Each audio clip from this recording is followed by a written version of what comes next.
Hey guys, welcome to the next video on OpenCV tutorial for beginners using Python. In this video, we will see how we can perform simple thresholding on images using OpenCV. So first of all, what is thresholding?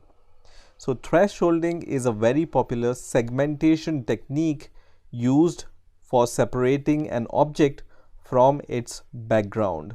The process of thresholding involves comparing each pixel of an image with a predefined threshold value. And this type of comparison of each pixel of an image to a threshold value divides all the pixels of the input image into two groups. So the first group involves pixels having intensity value lower than the threshold value, and the second group involves the pixels having intensity value greater than the threshold value. And using the different thresholding techniques which are available in OpenCV, we can give different values to these pixels which are higher than the threshold value and which have the intensity lower than the threshold value.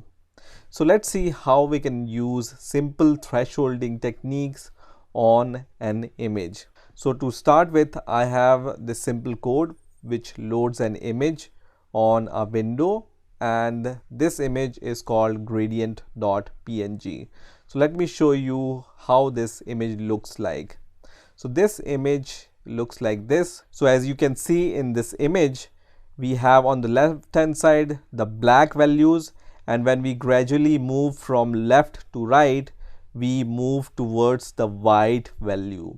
So on the left hand side, the pixel value are closer to 0, and on the right hand side, the pixel values are closer to 255.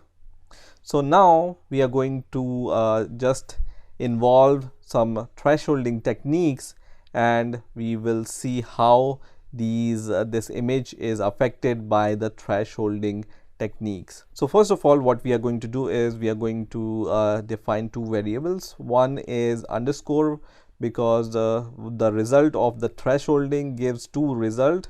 One is RET value and the second is the thresholded value of an image. So I'm going to just say the second value which is given by the thresholding technique is th1 is equal to cv dot threshold, and this threshold method takes several values. The first is the source, so our source is image. The second is the threshold value. So as we have seen that our image have on the left hand side 0 pixel value, and when we move towards the right, its pixel value increases to 255, right? So let's say our threshold here is 127, and the maximum value of the threshold is 255, which is the white color on the right hand side. And then the fourth value here will be the threshold type. So there are several threshold type in simple thresholding. We are going to see them one by one. So the first thresholding type is cv2 dot thresh binary. So first of all, let me show you how the result looks like, and then I will explain what does this thresh binary type does. So what we are going to do is we are going to use one more cv2.imShow method to show this thresholded value into a new window. So we are going to just show this value into a new window, and we already have the original image in the image window. So let's run this code and let's see what happens. So you can see in this binary thresholding, we are comparing each and every pixel of this original image to 127, and if the value of the pixel is less than 127, the value is assigned to 0, and if the value of the pixel is greater than 127, the pixel value is assigned 255, that means white. So if the value of the pixel is 0, it will look black, and if the value of the pixel is 255, it will look white. So this is how binary thresholding works, and by the name itself you can understand that this is just a binary thresholding. So it's either 0 or 1. Now let's see the other type of thresholding technique.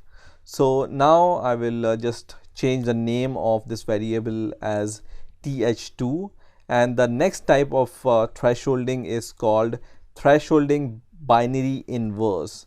And as the name suggests, the thresholding binary inverse is going to give the inverse result of what you get from the thresh binary.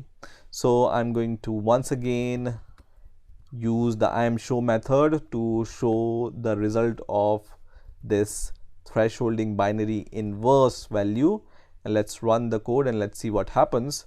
So this is the original image, and then we have the thresholding 1 image and the thresholding inverse image. So this image you got from the first thresholding, which is by using thresh binary, and the second image you got from this method, which is thresh binary inverse. And this thresh binary inverse image is just the inverse of what you get using the thresh binary. So if the pixel value is lower than 127, which is our threshold, the pixel is assigned 255. Otherwise, if the value is greater than 127, then the pixel value is assigned 0, which is the inverse of what we got in the previous step. Now let's change this threshold to, let's say, 50, and here also let's say we change this threshold to 200, and let's see how this result changes when we change the threshold value. So I'm going to run this code once again, and you can see this is the result of thresh binary. And now because our threshold is up to 50, that's why our result is like this. So until the pixel value is 50, it's black.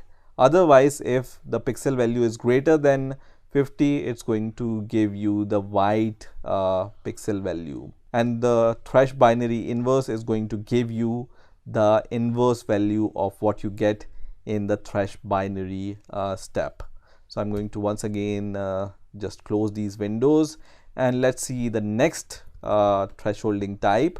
So I'm going to name my variable as th3. So the next thresholding type is called thresh trunk. So this is this type, and let's first of all see what is the result of this thresholding technique, and then I'm going to explain what it does.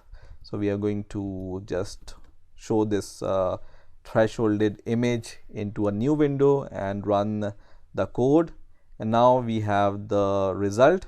So let's move it like this, and we have here the original image, and the result of the thresh trunk is this th3. So here what happens is, up to the threshold, the value of the pixels will not be changed.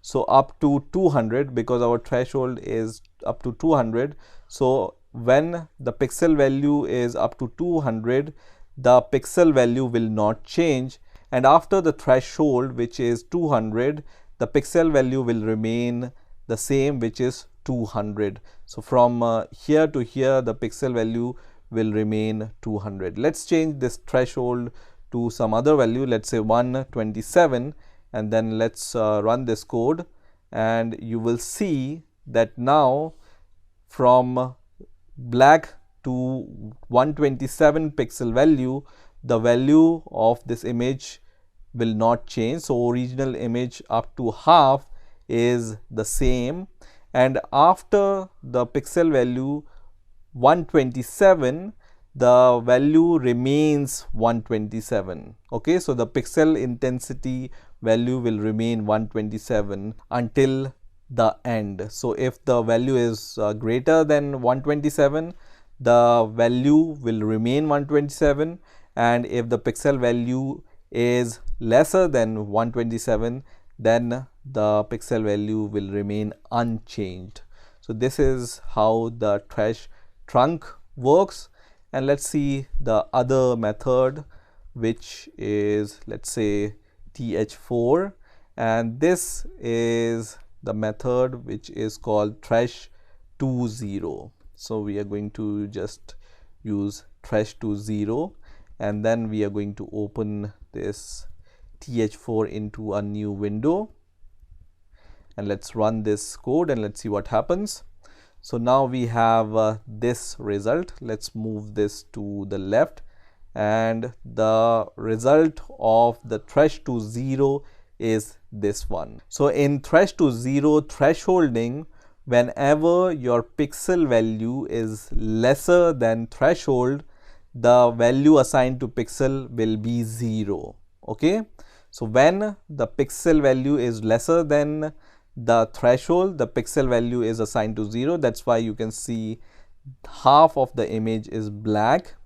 And when the pixel value is greater than 127, which is our threshold value, the image or pixel value will remain the same. So after 127, all the pixels will remain the same. Let's see the other technique, which is called trash20 inverse, which you already understood, I think, what it does. So this is trash20 inverse, and we can just change this variable name to th5, and here we can just open it into a new window, and I'm going to run this code once again.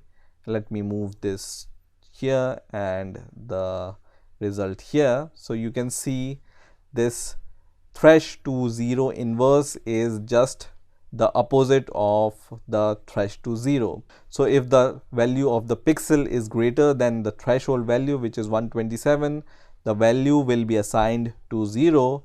Otherwise, if the value of the pixel is lesser than threshold, the value of the pixel will remain the same. So this is how some of the simple thresholding techniques works in OpenCV. We will see other thresholding techniques in the later videos. So stay tuned, and I will see you in the next video.